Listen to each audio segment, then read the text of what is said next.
The headlines were everywhere. RDJ out of Marvel? Iron Man fired? End of an era or a secret war? Fans were in shock. Industry insiders whispered. The internet exploded. But the truth? The truth never makes it to the front page. Because what really happened behind those studio doors was a storm no one saw coming. And it wasn't about contracts, or money, or ego. It was about trust. It was about heartbreak. And it was about one man who gave everything to a universe that wasn't sure if it needed him anymore. This is the untold story of how Robert Downey Jr., the heart of the Marvel Cinematic Universe, almost walked away, not with a bang, but with a quiet pain that cut deeper than any villain ever could. It all started quietly, not with a fight, not with a scandal, but with a meeting, a cold, polished studio boardroom, suits, contracts, metrics on screens, and Robert, sitting at the end of the table. He wasn't Iron Man in that room. He wasn't the billion-dollar face. He was just an employee. The room didn't feel like Marvel anymore. It felt like a machine, spinning faster than anyone could control. And Robert could feel it in the air. Something had shifted. For a decade, he had poured his soul into this universe, not just as an actor, as a leader, a mentor, a symbol of redemption and resurrection. He was there when the studio was a gamble, when Marvel wasn't a brand but a risk, and he carried that risk on his back. Iron Man wasn't just a role. It was his rebirth, his second chance, his most intimate performance wrapped in CGI and glory. And now, sitting at that table, watching younger execs glance at spreadsheets more than at him, he felt invisible. Even the whispers had started earlier. That salary's too high. He's not essential anymore. We've got new heroes now. No one said it outright, but Robert heard it. Not with his ears, he felt it. In the pauses, in the way conversations ended when he entered a room, in the maybe next time emails. The very studio he had helped build now saw him as expendable. He wasn't angry. He was hurt. Because it wasn't about money, it was about value. About being seen not just as a product, but as a person. Even he remembered the early days, standing in a cheap suit in front of skeptical investors, pitching Iron Man like it was Shakespeare.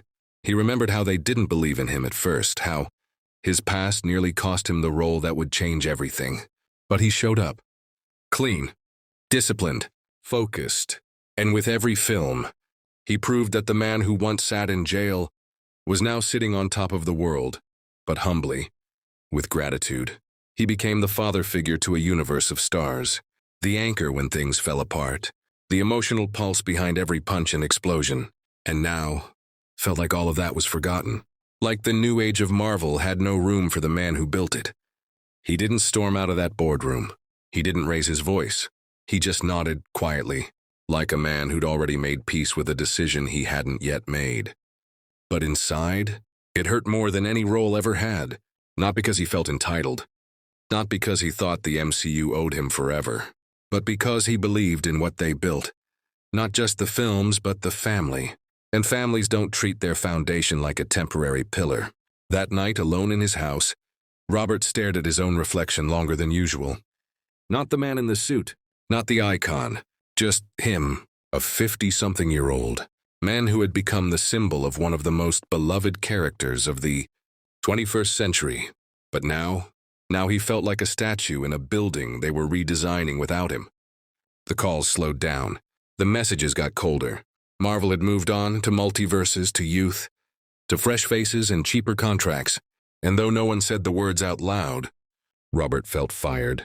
Not on paper, not with a pink slip, but emotionally, spiritually, silently. And that was somehow worse. What the fans didn't see, what no one posted about, was the mourning, not just of a job, of a life. He had been Tony Stark longer than most people hold relationships. The suit became a second skin. The story became his own. And now, watching it move on without him, felt like attending his own funeral while still breathing. He tried to distract himself. Other roles, other offers. But nothing fit, because nothing demanded the same soul that Tony Stark did. And truthfully, nothing healed him the way Iron Man did. But then something changed. Not in Hollywood. Not in the studio. Inside him. He stopped waiting for permission to let go. He realized Sometimes the most powerful thing you can do is walk away with your head high before they push you out the door. He realized that legacy isn't built by clinging on. It's built by leaving well, and so he did. He didn't bash Marvel. He didn't tweet bitter quotes. He smiled, he waved, he celebrated the next generation. Because Robert Downey Jr. wasn't holding on to Iron Man anymore. He was becoming something far more rare in this world. At peace. Once he let go, something surprising happened. He breathed. For the first time in over a decade, Robert Downey Jr. didn't wake up to a tight schedule, to calls about reshoots, to workouts designed to keep him looking like a machine. He woke up human. No CGI, no green screen. Just silence, just life. He would sit outside in the mornings with a cup of coffee and realize something terrifying and beautiful at the same time. I don't know who I am without this suit. And that's when the real journey began. Not toward another role or another billion-dollar franchise, but back to himself. Even for years, Tony Stark's legacy had been the gravity pulling RDJ forward. Now he had to become his own center of gravity. He started focusing on his foundation, not his charity, but his emotional base. Therapy wasn't something he used to recover anymore. It became a space to grow. He began exploring new creative outlets, producing small projects, mentoring upcoming actors, giving talks not about acting, but about identity. And above all, he leaned into his purpose, not to entertain, but to empower. He started talking more openly about what it meant to feel discarded after success, about how quickly Hollywood can shift from calling you a legend to calling you too expensive. And people listened, not just fans, but veterans, recovering addicts, former athletes, single mothers, laid-off workers, anyone who had once mattered and suddenly felt like they didn't. Even Robert reminded them, just by existing honestly, that their worth wasn't tied to their last victory, that sometimes being left behind is life's strange way of pushing you somewhere. You were always meant to go, and that's exactly what happened to him. The pain of feeling pushed out of Marvel became the catalyst for something richer. Freedom. Freedom to speak on his own terms, to live without pretending, to create without needing approval. Iron Man was no longer the role that defined him. It was the mirror that revealed him. And once he saw himself clearly, he realized he didn't lose anything. He had just outgrown it. In the years that followed, Robert Downey Jr. became something far more rare than a superstar.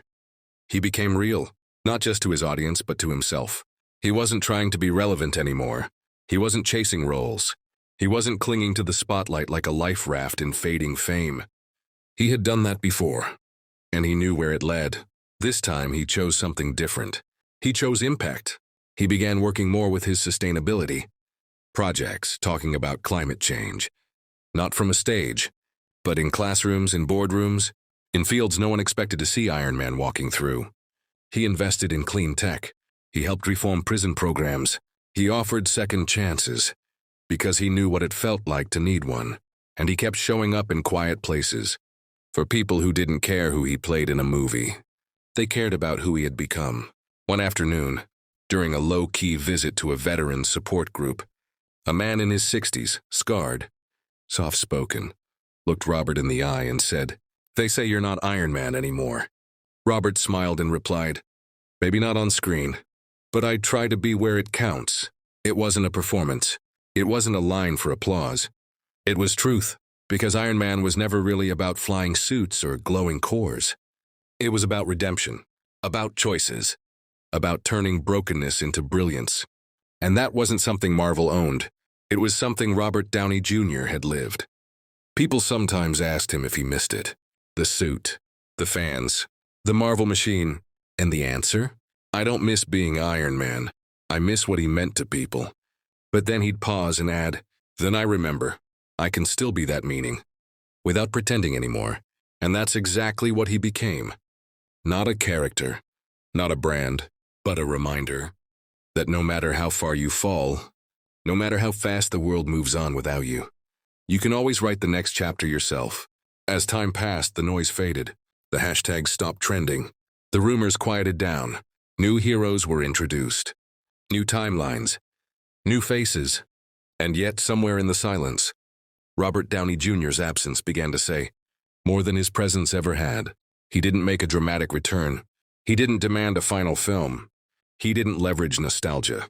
He let the door close, not out of resentment, but out of respect for what had been built and for the man he had become since. Because real endings aren't always loud. Sometimes they happen in the stillness of choosing yourself. The fans kept asking, will Tony Stark come back? But what they didn't realize is that he already had, not in the movies, in life, in every person who got up after a fall because RDJ showed them how. In every artist who found their second act. In every soul who believed recovery wasn't just possible, but powerful. That was his return, and no studio could script that. One day, years after his final Marvel appearance, Robert was asked during a podcast interview, "Do you wish they had kept you in the MCU longer?" He paused, smiled softly, and said, "No, I wish them well. I just had to find the courage to stop needing to be needed." Because the truth, he didn't want to live in a universe that forgot how to value people once their utility faded. And that was never a fight about money. It was about dignity. He had given them his heart, and when the time came, he took it back, not out of bitterness, but because he finally understood his worth. Robert now lives with peace in the quiet. The man who once couldn't stand to be alone now finds joy in it. He gardens, he paints, he listens more than he speaks. He shows up when it counts and lets the rest go.